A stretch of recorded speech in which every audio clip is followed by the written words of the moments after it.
Welcome to Satisha Teaching of English Poetry. Okay, dear students, teaching of poetry is different from the teaching of the prose. Why?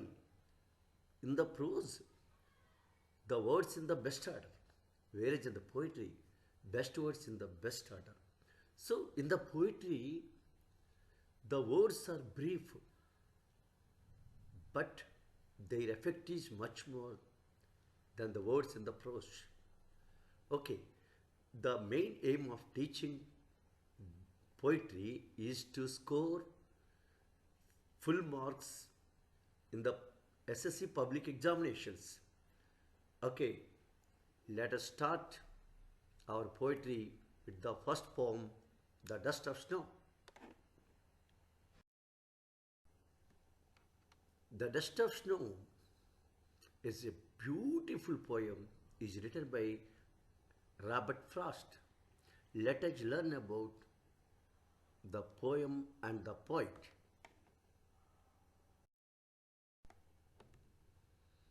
Dust of Snow is a famous short poem by an American poet, Robert Frost, which is the first published in his collection, New Hampshire, in 1923. The poem captures a moment of transformation in which a chance encounter with nature has the power to change person's mood. ఇక్కడ పిల్లలందరూ జాగ్రత్తగా విన్నది ఏంటంటే నేచర్కి చాలా power ఉంది. ఆ power ఏంటంటే ఒక వ్యక్తి యొక్క మూడ్ని చేంజ్ చేయగలిగే పవర్ ఉంది. ఈ మూమెంట్ యొక్క ట్రాన్స్ఫర్మేషన్ ఎట్లా జరిగిందో ఈ పోయం చాలా అద్భుతంగా చెప్పటం జరిగింది. దీన్ని మరి ఎలా ఉన్నదో స్టార్ట్ చేద్దామండి.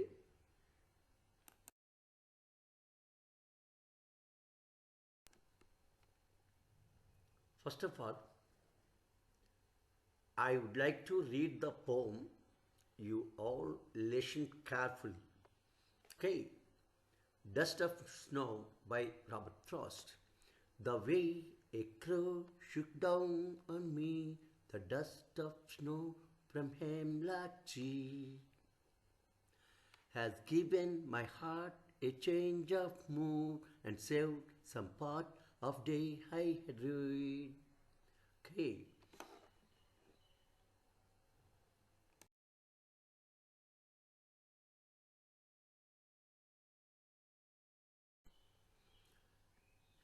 Let us start the explanation of the poem line by line, word by word. Okay, the first 4 lines you can see. The way a crow shook down on me, the dust of snow from a hemlock tree. Here means, first of all, you see, the word the way means the place where అని అర్థం గుర్తుపెట్టుకోండి. The way means the place where. మరి రెండో word ఏంటి? ఎక్రో అంటే అర్థం మనకి కాకి అంటాం, అంటే large black bird with harsh call. ఇక్కడ ఇది మనకేంటంటే సింబల్ ఆఫ్ డెత్ అనమాట. మనం ఇప్పుడు చావు అనేది చూడండి, చనిపోయిన వ్యక్తికి మనం పిండం పెడితే కాకి వచ్చి తినాలి అంటే అది. అలాగే ఇంటి దగ్గర కాకి అరిస్తే ఎవరో చనిపోతారు అంటుంటారు, అంటే ఇది డెత్కి సింబల్ లేదా అశుభ సూచకం, అనాస్పీషియస్ అనమాట, సింబల్ ఆఫ్. తరువాత వచ్చి ఇక్కడ హ్యామ్లాక్ ట్రీ అని ఒకటి ఉంది చూడండి. హ్యామ్లాక్ ట్రీ అనేది it is a poisonous tree with needles like leaves. ఇది కూడా సింబల్ ఆఫ్ బ్యాడ్ ఉమెన్, ఇది కూడా అశుభ సూచకమే. ఇంకా షుక్ డౌన్ ఆన్ మీ అన్నాడు. మీ అంటే నా మీద, అంటే ఇక్కడ పోయిట్ మీద అనమాట. Cause to fall down on to the poet అంటే ఇక్కడ ఏమైంది, తను షేక్ చేయటం వల్ల, క్రో షేక్ చేయటం వల్ల ఏదో పడింది అనమాట పోయిట్ మీద, షేకింగ్ వల్ల. ఏంటి పడింది? The dust of snow. It symbol ఇది డస్ట్ ఆఫ్ స్నో అంటే ఏంటి?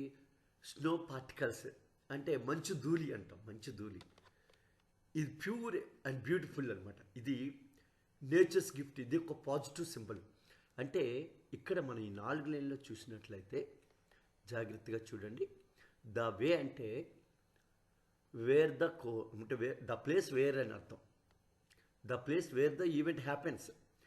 ఒక సంఘటన జరిగే ప్లేస్ దగ్గర జరిగింది ఏంటంటే ఒక క్రో ఉంది. క్రో అనేది మనకు inauspicious or negativity, symbol of negativity or symbol of inauspicious. Okay. రెండోది ఏంటంటే hemlock tree. It is also symbol of negativity, bad omen, అశుభ చూచుకో అంటుంటాం. అట్లాగే డస్ట్ ఆఫ్ స్నో అనేది అంటే ఒక రెండు నెగిటివిటీ మధ్య డస్ట్ ఆఫ్ స్నో అనేది ఒక పాజిటివిటీ అనమాట. స్నో పార్టికల్స్ అంటాం. ఇది ఒక ప్యూర్ అండ్ బ్యూటిఫుల్ నేచర్ అనమాట. ఇంకా దీంట్లో చూస్తే షుక్ డౌన్ ఆన్ మీ, ఇది ఒక యాక్షన్ అనమాట. యాక్షన్ ఇక్కడ ఏంటి? షుక్ డౌన్ ఆన్ మీ అంటే when the crow shakes his wings, then when it is sitting and shakes wings, the snowfall or the snowflakes falls on the point. ఇది మనం ఇక్కడ గమనించవలసింది. చూడండి, దీని యొక్క సమ్మరీ చెప్తాను.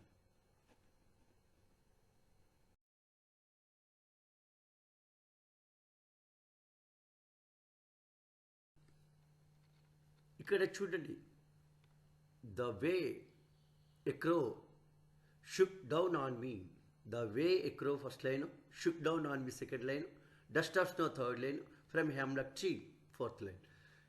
The poet says that, ఇక్కడ poet ఏం చెప్తున్నంటే the small event where a crow shakes అంటే క్రో ఎక్కడైతే షేక్ చేసిందో ఆ ప్లేస్ దగ్గర జరిగే ఒక చిన్న ఈవెంట్ ఇది. ద స్నో ఫ్లాక్స్ అంటే మంచుధూళి ఫ్రమ్ ఏ హ్యామ్లాక్ ట్రీ నుంచి and falls it on the poet మీద పడింది. ఇది మొదటి రెండు లైన్ల యొక్క మీనింగ్. చూడండి, though the two negative forces అంటే ఇక్కడ క్రో హ్యామ్లాక్ ట్రీ రెండు నెగిటివ్ ఫోర్సెసే. రెండు నెగిటివ్ ఫోర్స్ ఉన్నప్పటికీ the dust of snow comes unexpectedly into poet's life. ఒక పాజిటివ్ ఫోర్స్ అనుకోకుండా పోయిట్ లైఫ్లోకి ఎంటర్ అవుతుంది. ఇది ఫస్ట్ పోయం యొక్క సమ్మరీ. మరి సెకండ్ పోయం చూద్దాం.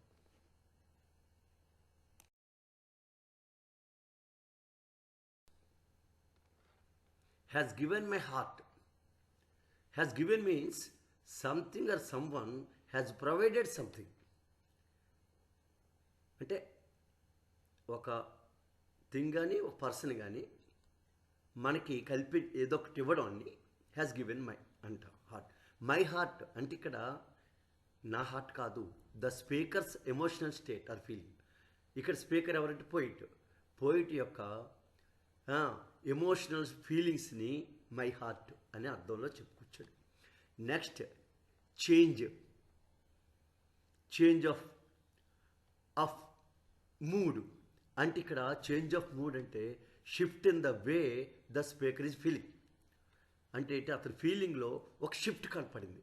అదే చేంజ్ ఆఫ్ మూడ్ అంటే షిఫ్ట్ ఇన్ ద వే. ఇది ఇట్ మీనింగ్స్. మరి అట్లాగే చూడండి,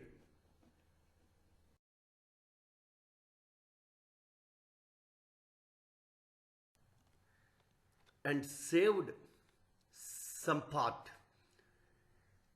It means prevented a day from being entirely negative. Of a day, that means the specific day the speaker had experienced.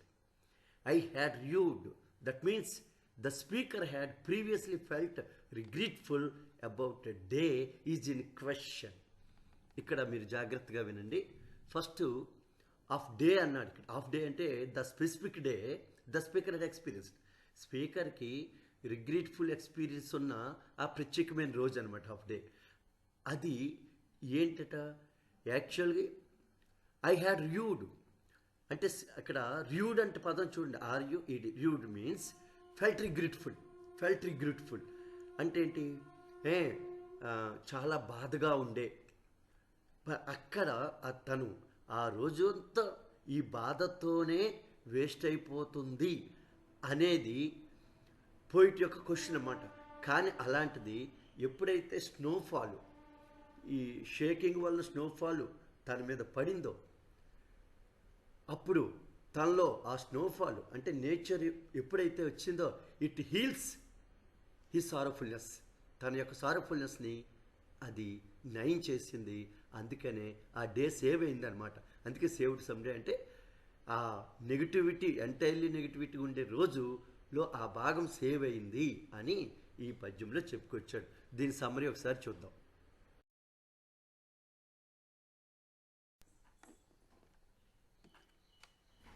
Has given my heart a change of mood and saved some part of day I had you. So, falling of snowflakes from the change of his heart, change of, replacing gloomy and regretful thoughts with happiness and saves the rest of the day. ఎప్పుడైతే స్నోఫ్లాక్స్ తన మీద పడ్డాయో తన heart ఏమైంది లో changes వచ్చాయి. ఏం change వచ్చింది? తన రిగ్రెట్ఫుల్ థాట్స్ పోయినాయి. ఆ ప్లేస్లో అంటే గ్లూమీ రిగ్రెట్ఫుల్ థాట్స్ పోయి హ్యాపీనెస్ వచ్చి మిగిలిన రోజుని తనకి సేవ్ అయింది. లేకపోతే రోజంతా కూడా రిగ్రెట్ఫుల్గానే విచారంగానే ఉంటుంది అనుకున్నాడు, కానీ సేవ్ అయ్యాడు. సో ఇది స్టోరీ అండి. Okay dear students, you listen me here, particularly poetic devices should be identified clearly. We get a question from the poetic devices. So here nearly 9 poetic devices are found in the poem. Once again the poem is kept beside the poem. ఒకసారి మీరు చూడండి, ఇందులో first rhyme scheme. ఇది మొన్న 10th క్లాస్లో అడిగాడు. Rhyme scheme అంటే ఏంటి అండి? ఏబి ఏబి సిడి సిడి అంటే ఏంటి అర్థం? చూడండి, ఫస్ట్ పోయంలో చివరి పదం క్రో,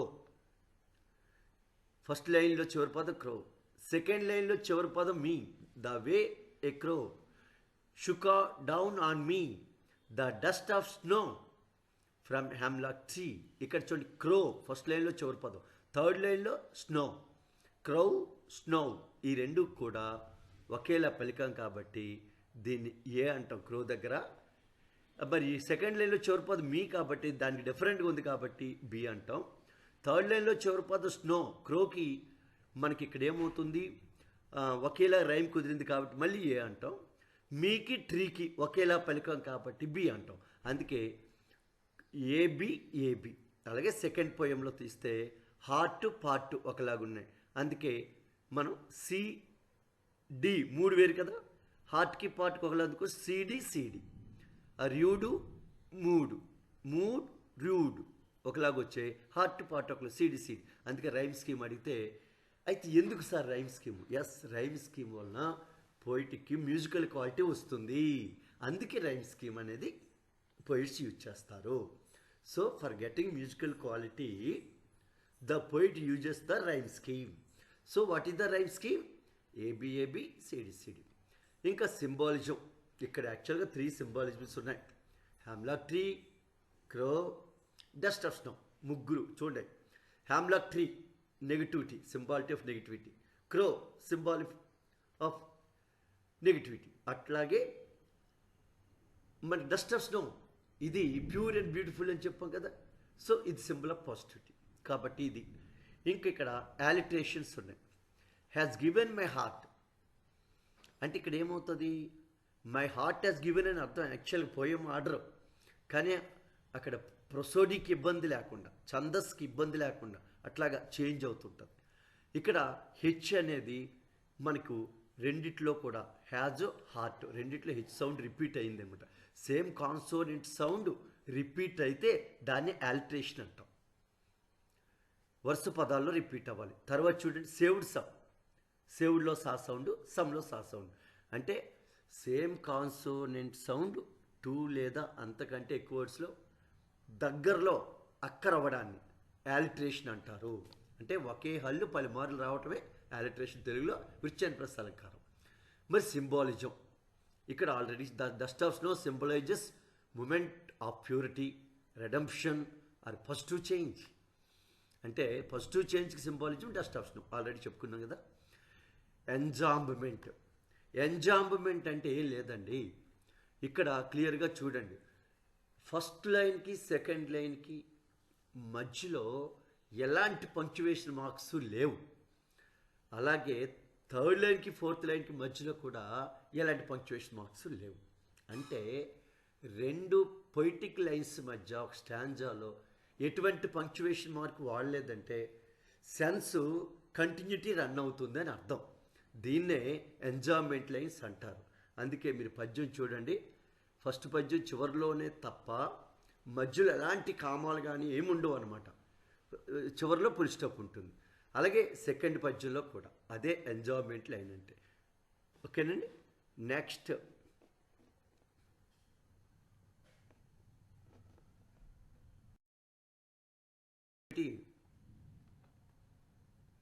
ఇందులో ఇంకా చూడండి కాంట్రాస్ట్. కాంట్రాస్ట్ అంటే ఇక్కడ మనకు చూడాలి, ద పోమ్ ఎంప్లాయిస్ కాంట్రాస్ట్ అంటే మనకు ఒకేసారి రెండు ఐడియాస్ని తీసుకురావటం, that is contrast. As a poetic device ఏంటి ఇక్కడ contrasting the dark colour of the crow with the light colour of the snow. చూడండి ఇక్కడ రెండు అంటే రెండు పూర్తిగా భిన్నమైనవి అనమాట. అందుకని ఇక్కడ కాంట్రాస్ట్ అంటే అదే, ఒకటేమో డార్క్ కలర్లో ఉంటే ఒకటి లైట్ కలర్లో ఉంది. అదేవిధంగా contrasting the negative mood beginning and positive bright final. అంటే ఇది ఈ డస్ట్ ఆఫ్ స్నో పడేసరికి నెగిటివ్ మూడ్ నుంచి పాజిటివ్ మూడ్, ఇవి కూడా కాంట్రాస్ట్ ఇలా. So this is a contrast అంటే రెండు విన్న అంశాల మధ్య వ్యత్యాసం చూపించడం అన్నమాట కాంట్రాస్ట్ అంటే. ఇంక ఇమేజరీ. ఇమేజరీ అంటే ఏంటంటే we can see the pictures in our mind. మన మైండ్లో ఆ పిక్చర్స్ ఉంటాయి, దాన్ని ఇమేజరీ అంటారు. ముఖ్యంగా కంటితో చూస్తాము, అది విజువల్ ఇమేజరీ. అలా చెవుతో వింటాము, ఆడిటరీ ఇమేజరీ. అయితే ఇక్కడ వినపడేవి ఏవి లేవు కానీ మనకు కనపడే ఉన్నాయి కాబట్టి మన క్రో అనగానే కాయ కనపడుతుంటుంది మైండ్లో. అంటే ఒక మైండ్లో మెంటలిక్ పిక్చర్ రావడమే ఇమేజర్ అంటే. మరి ఇక్కడ ముఖ్యంగా 3 ఇమేజరీస్ ఉన్నాయి. ఏంటంటే the crow, the hemlock tree, the dust of snow. ఇంకా మెటాఫర్. మెటాఫర్ అనేది మనకు తెలుసు, it is compared between the 2 different things without like as so. అంటే లైక్ యాజ్ సో అంటే పదాలు లేకుండా రెండు అంశాలు పోల్చడమే మెటాఫర్ అంటారు. So dust of snow falling from the hemlock tree is a metaphorical representation. అంటే ఏంటి ఇక్కడ హెమ్లాక్ ట్రీ నుంచి డస్ట్ ఆఫ్ స్నో పడ్డం అనేది ఇదేంటంటే స్మాల్ ట్రాన్స్ఫర్మేటివ్ మూమెంట్ అనమాట. ఒక చిన్న ట్రాన్స్ఫర్మేటివ్ మూమెంట్. అదేం చేసి అంటే ఇక్కడ ఈ చిన్న నేచర్లో చిన్న ట్రాన్స్ఫర్మేటివ్ మూమెంట్ని dust of snow falling from the ట్రీతో పోల్చాము. ఈ మూమెంట్ని ట్రాన్స్ఫర్మేటివ్ మూమెంట్ని falling the dust of snow from the hemlock ట్రీతో పోల్చాం కాబట్టి ఇక్కడ ఈ కంపారిజన్ మెటాఫర్గా చెప్తాం. మరి ఈ థీమ్ ఏంటి పోయంకి? Yes, theme of the poem ఏంటంటే nature can heal human emotions. మానవుడికి ఉండే గాయాల్ని మాన్పేది ప్రకృతి. ఎందుకంటే మనం ఎంత నెగిటివిటీలో ఉన్నాం, ప్రకృతి మన నెగిటివిటీని పాజిటివిటీగా మార్చగలదు. Tone shifting from sambar to positive and hopeful. యాక్చువల్గా ఇది స్టార్టింగ్ ఏమో డిప్రెషన్తో స్టార్ట్ అవుతుంది, దాన్నే సాంబర్ అంటే. సాంబర్ అంటే ఏం డిసప్పాయింటెడ్ రిగ్రెట్ఫుల్నెస్తో స్టార్ట్ అయింది. క్రమంగా ఎప్పుడైతే ఈ మంచు తుప్పర్లు పడ్డాయో అతను మూడ్ చేంజ్ అయ్యి పాజిటివ్ మూడ్లోకి వచ్చాడు, మళ్ళీ హోప్ఫుల్గా మార్చాడు. అది మనం ఈ ఫిగర్లో కూడా చూస్తాం. ఒక్కసారి దీని యొక్క సమ్మరీ చూద్దామండి.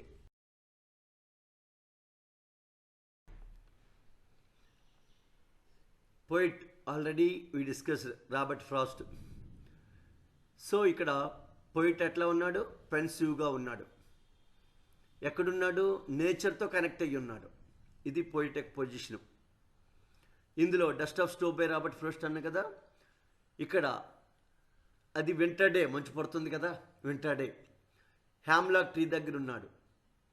తర్వాత క్రౌ, స్నో, ఇదంతా సెట్టింగ్ మనకి, అంటే వింటర్ డే టైం అనమాట. సెట్టింగ్ హ్యామ్లాక్ ట్రీ దగ్గర, క్రౌ ఉంది అక్కడ, మంచు పడుతుంది. పోయం సమ్మని మనకు తెలుసు. Poet is sad mood. Walks under a tree, పాడుమూలు నడుస్తున్నాడు. Crow shakes down snow, dust of snow falls, అలా పడింది డస్ట్ ఆఫ్ స్నో. అతను చేంజెస్ పోయిట్స్ హార్ట్, తన యొక్క హార్ట్లో తను అంటే మూడ్ మారింది. Saves a part of day, ఆ రోజంతా ఈ రిగ్రెట్ఫుల్నెస్తో ఎండ్ అయిపోద్ది అనుకున్న రోజు సేవ్ చేసుకోగలిగాడు. మరి కీ సింబల్స్ ఏంటంటే హ్యామ్లాక్ ట్రీ, ఇది పాయిజన్ ట్రీ, గ్లూమీకి symbol. Crow, ill omen or bad omen, అశుభ చూసిన darkness.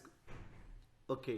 Snow, purity, nature simple touch అనమాట, బ్యూటిఫుల్ అండ్ ప్యూరిటీ అని చెప్పాం, ఇది సింబల్. చేంజ్, ఇక్కడ సింపుల్ మూమెంట్ ఇంపాక్ట్ నీడ్, చిన్న ప్రకృతిలో చిన్న సింపుల్ మూమెంట్ పెద్ద మూమెంట్ తీసుకొచ్చింది. Moral, nature can heal the human spirit, small things can have big impact. Embrace simple joys, చూసారు, ఇది మోరల్ మెసేజ్ ఏదన్నా అది. థీమ్స్, పవర్ ఆఫ్ నేచర్ అదొక థీము, సింపుల్ మూమెంట్ అదొక థీము, ఆప్టిమిజం కష్టాలు వచ్చినప్పుడు కూరుకుపోవద్దని కనపడుతుంది. Shift in perspective, healing. Okay friends, let's go to assessment. How does it comes in the public examination, whether are we able to finish them or not.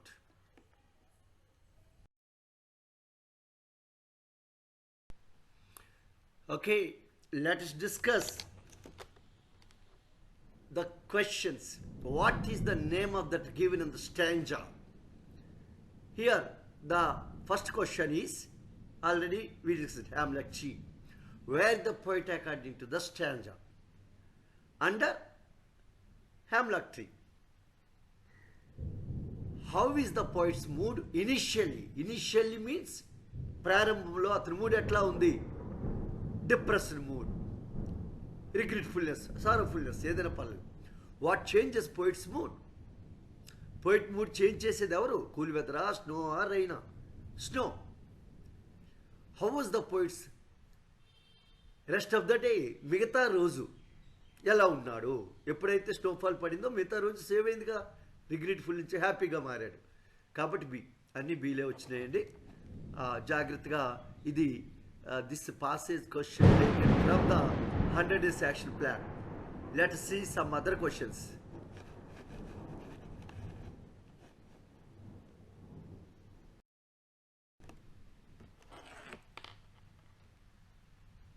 Okay, what do crow and snow represent?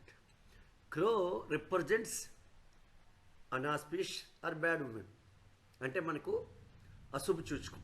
So it represents gloomy, negativity or bad omen ఏదైనా చెప్పుకోవచ్చు అండి. Snow represents pure and beautiful అని చెప్పాము. So it is a joyful and energetic అనమాట.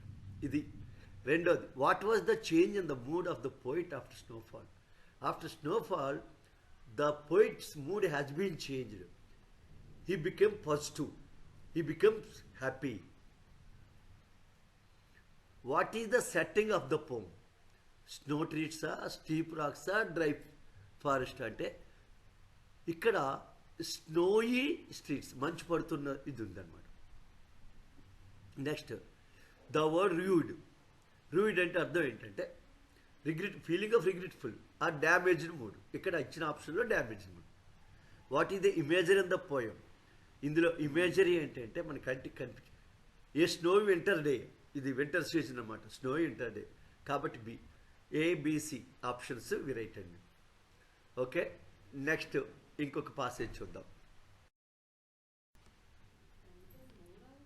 What does the speaker mean by has given my heart a change of mood?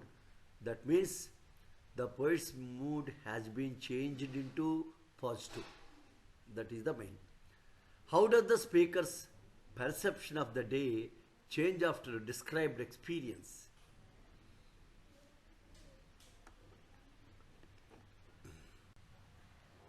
What does the speaker mean by has given my heart a change of mood? దీని అర్థం ఏంటంటే the poets emotional state shifted positively. అతని యొక్క emotional state ఏంటంటే has shifted పాజిటివ్గా మారింది. రెండోది, how does the speaker perception of the day change after described experience. ఆ డే చేంజ్ అయినప్పుడు ఏంటంటే ఇట్ బికమ్స్ పాజిటివ్, ఇది పాజిటివ్ అయిందని అర్థం.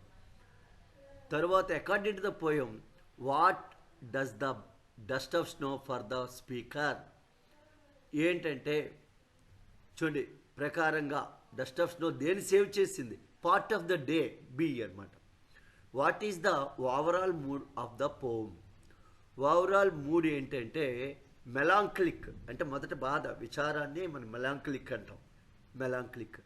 What does the speaker initially feel about the day mention. ఇనీషియల్లో అతను ఎలాగ బాధపడుతూ ఉన్నాడు కదా, రిగ్రెట్ఫుల్నెస్. అందుకే ఆప్షన్స్ ఏంటంటే BAC. Let's see the last passage.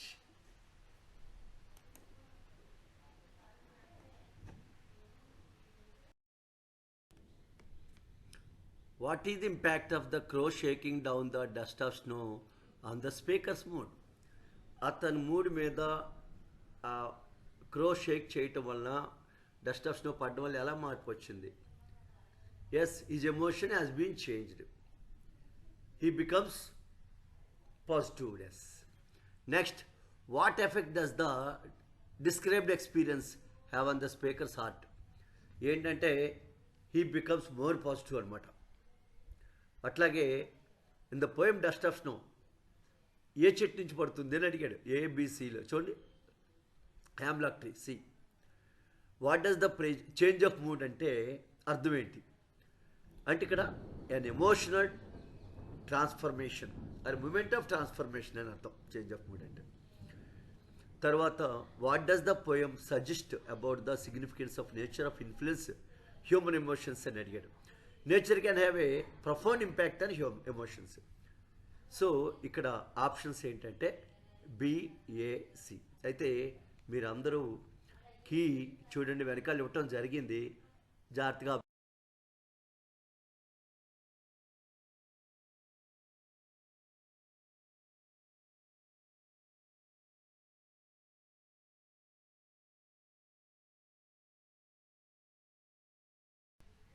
Thank you very much for patience listening. We can meet in the second poem. Okay, thanks a lot.